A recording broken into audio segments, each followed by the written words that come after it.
Mga ka-sports, habang papalapit ang ikalawang FIBA window, sunod-sunod ang malalaking balita sa Philippine basketball. Kay Soto, haharap daw kay DMX sa Japan. Zhao Qi, inaming si Andre Blatche ang pinakamahirap niyang bantayan at masama, minamala sa injury ang Gilas Pilipinas. Kaya sinabi ng ilang experts, wala na tayong tsansa kontra Australia. Totoo nga ba ito? Kung trip mo po ang ganitong content, pa-iwan o follow at pa-subscribe na din. Tara po, simulan na natin. Mga ka-sports, kung hilig ninyong bumili ng mga Gilas jersey, Gilas accessories at mga gamit na pang basketball, habang nanunood po kayo sa aking mga videos, kindly check this basket on this lower part ng ating video at magpa-pop up yung ating mga items sa gilid. Mga legit po yung mga items dyan, and see to it po na makabili po kayo ahead of time kasi meron po yung mga discounts and mga promos depende po sa seller. And also, kunting suporta din as a content creator po. Salamat!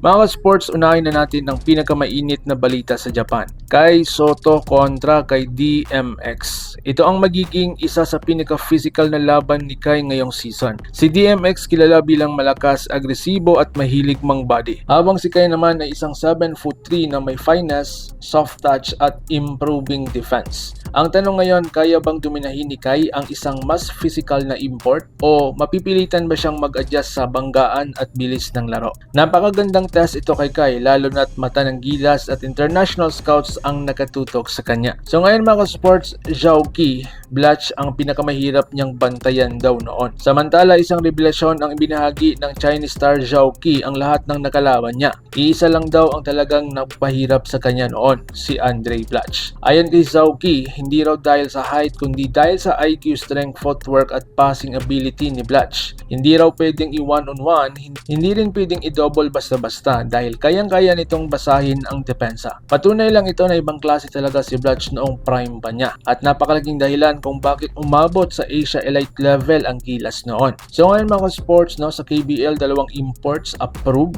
Ngayon pag-usapan natin na posibleng malaking pagbabago ng KBL. Dalawang imports ang planong i-approve. Kapag natuloy ito, napakalaking epekto ito hindi lang sa Korean League kundi pati sa mga Filipino players na naglalaro doon. Mas bibilis ang laro, mas lalakas ang competition at mas mapipilitang mag-level up ang ating mga kababayan. Para sa Gilas, magandang balita ito dahil mas magiging battle-tested ang mga overseas Pinoy. So ngayon mga sports, Gilas minala sa injury bago mag-second window. Pero heto na ang pinakamabigat na balita. Sunod-sunod talaga ang injury sa Gilas Pilipinas bago ang second window. May mga players na limited ang galaw, questionable ang kondisyon at posibleng hindi 100% sa laban kontra Australia. Kaya ayun mga sports, ay ilang basketball experts, no chance raw ang Gilas kontra Australia. Pero tandaan ha, ganito rin ang sinabi noon laban sa Latvia, China at New Zealand. So ngayon mga sports, may chance ba talaga ang Gilas? So totoo lang ha, oo, underdog ang Gilas. Mas matanggad, mas malalim, mas sanay ang Australia, pero ang Gilas ay may system, chemistry at puso. Kung magiging available ang K-players, kung sabay-sabay ang defense at shooting, at kung magbibigay ng impact sina Kai, AJ, QMB at iba pa, hindi imposible ang himala. So ngayon mga sports, ngayon kayo ang tatanungin ko, kaya ni Kai si DMX sa Japan? Tama ba si Zhao Qi kay Blatche? May chance ba talagang Gilas kontra Australia kahit may mga injuries tayo? I-comment ang iyong opinion sa ibaba at babasahin ko yan. I-like ang video at mag-subscribe para sa daily Gilas updates. Salamat at kita-kits sa susunod na video. Laban Pilipinas puso, so paano? Ingat po kayo.